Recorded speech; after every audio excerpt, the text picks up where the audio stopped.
We're going to do a financial planning, more specifically a retirement planning Roth conversion quick take.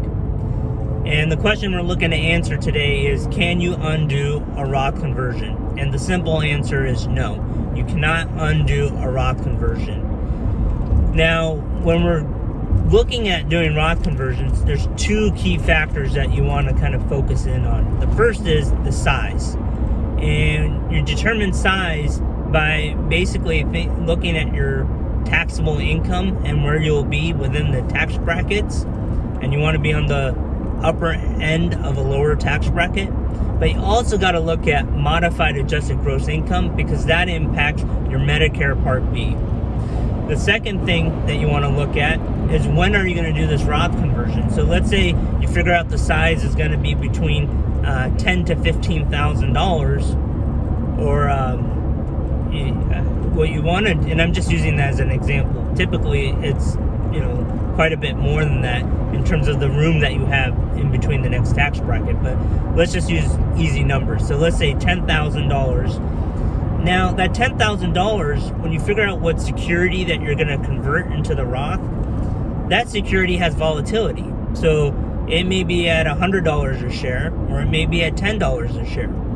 And so the idea is, when the markets are going down, those tend to be the best times from a probability standpoint of getting the biggest bang for your buck from a Roth conversion. And the rationale is very simple. When you do a Roth conversion, let's say something is worth $10 a share, and you're converting more shares, because you're still converting that same $10,000, converting more shares into the Roth IRA, and then when those shares appreciate to $100 a share, all that growth now is tax-free. And so timing these is somewhat difficult, but you can see in the markets, like, all right, the S&P 500 is going down, it's dropped 20%, whatever it is. This would be a good time to do a conversion, because I know I'm going to hold the S&P 500 in my portfolio long term. And so the one thing that we do about this is that we try to do it in periods with a lot of volatility, and that's not always perfect science.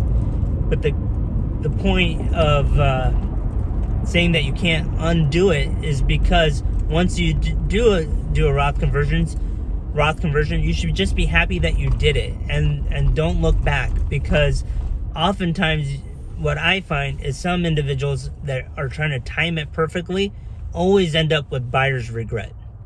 All right, I like to keep this a conversation. Please put a comment below and keep the dialogue going. Thank you.